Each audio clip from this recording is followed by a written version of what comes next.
معزز ناظرین گرامی السلام علیکم۔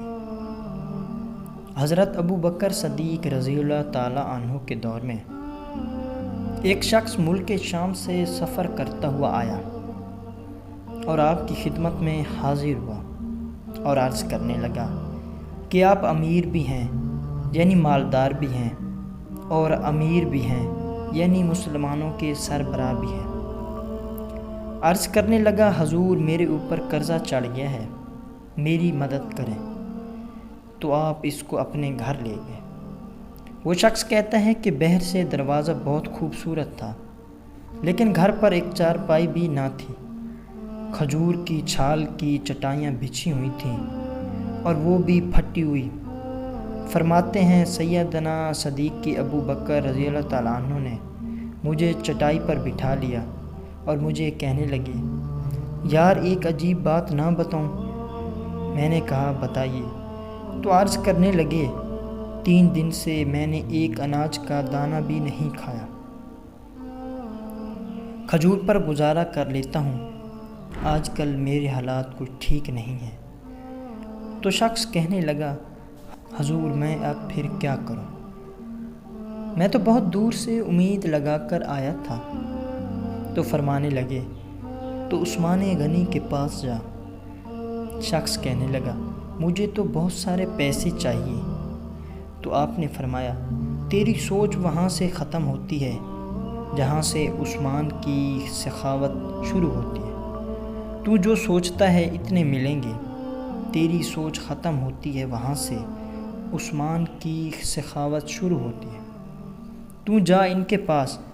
شخص کہنے لگا آپ کا نام لوں کہ مجھے امیر المومنین نے بھیجا ہے۔ تو فرمانے لگے اس کی ضرورت ہی نہیں پڑے گی، صرف اتنا بتانا کہ میں مقروض ہوں اور رسول صلی اللہ علیہ وآلہ وسلم کا نوکر ہوں۔ وہ شخص کہنے لگا کہ وہ دلیل حوالہ مانگیں گے۔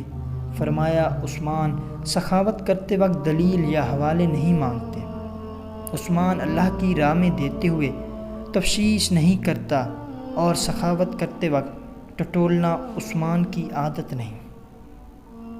وہ شخص کہتا ہے کہ میں چلا گیا، پوچھتے پوچھتے دروازے پر دستک دی، حضرت عثمان غنی کے اندر سے بولنے کی آواز آ رہی تھی، اپنے بچوں کو ڈانٹ رہے تھے کہ یار تم لوگ دودھ کے اندر شہد ملا کر پیتے ہو، خرچہ تھوڑا کم کرو، اتنا خرچہ بڑھا دیا ہے، دودھ میٹھا شہد بھی میٹھا، ایک چیز استعمال کر لو، تم کوئی بیمار تھوڑی ہو۔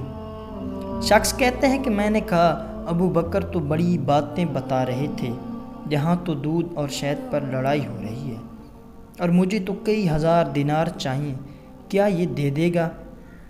وہ شخص کہتا ہے کہ میں ابھی یہ سوچ ہی رہا تھا کہ اندر سے دروازہ کھلنے کی آواز آئی۔ وہ باہر آئے اور میں نے کہا السلام علیکم۔ انہوں نے سلام کا جواب دیا اور وہ سمجھ گئے کہ میں مسلمان ہوں اور مخاطب ہو کر کہنے لگے معاف کرنا، بچوں کو ذرا ایک بات سمجھانی تھی، آنے میں ذرا دیر ہو گئی۔ ان کا پہلا جملہ ان کے بڑے پن کا مظاہرہ کر رہا تھا۔ پھر دروازہ کھلا اور مجھے انہوں نے گھر بٹھایا اور میرے لیے جو پہلی چیز پیش کی گئی وہ دودھ میں شہد ڈال کر دیا گیا اور پھر کھجور کا حلوہ پیش کیا۔ شخص کہتا ہے کہ میرے دل میں خیال آیا عجیب شخص ہے، گھر والوں کے ساتھ جھگڑا کر رہے تھے، ایک چیز استعمال کیا کرو، میرے لیے 3 چیزیں آ گئی ہیں، لیکن ابھی میرا تصور جمع نہیں تھا۔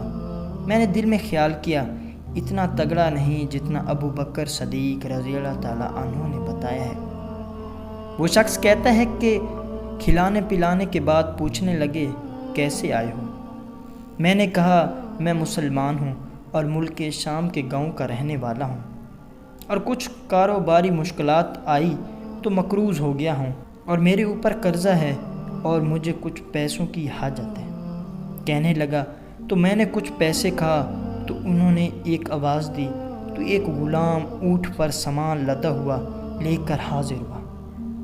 شخص کہتا ہے کہ مجھے 3000 اشرفیاں چاہیے تھیں، ابھی میں نے بتایا نہیں تھا کہ حضرت عثمان غنی رضی اللہ تعالیٰ عنہ کہنے لگے کہ اس اونٹ پر تیرے لیے، تیرے گھر والوں کے لیے میں نے کپڑے اور کھانے پینے کا سامان اور 6000 اشرفیاں رکھوا دی ہیں، اور تو پیدل آیا تھا، اب اونٹ لے کر جانا۔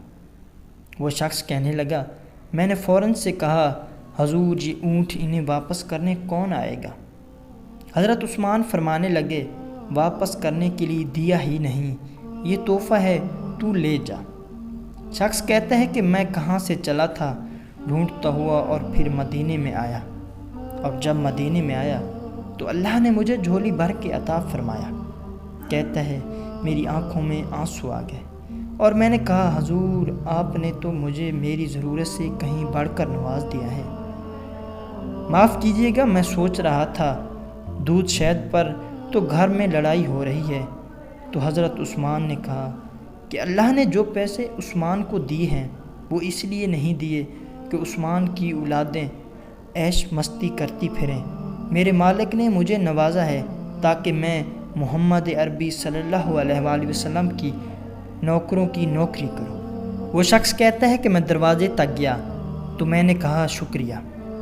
کہتا ہے کہ ابھی میں نے بتایا نہیں تھا کہ مجھے ابو بکر صدیق رضی اللہ تعالیٰ عنہ نے بھیجا ہے، کہ آپ فرمانے لگے کہ شکریہ ابو بکر صدیق رضی اللہ تعالیٰ عنہ کا ادا کرنا جس نے تجھے یہ راستہ دکھایا۔ وہ شخص کہتا ہے کہ میں نے کہا، حضور آپ کو تو میں نے بتایا ہی نہیں کہ مجھے، تو آپ رضی اللہ تعالیٰ عنہ مسکرا کر فرمانے لگے، چھوڑو آپ کا کام ہو گیا ہے، اس تفصیلات میں نہ پڑو۔ سبحان اللہ، یہ شان ہے خدمت گاروں کی، سرکار کا عالم کیا ہوگا۔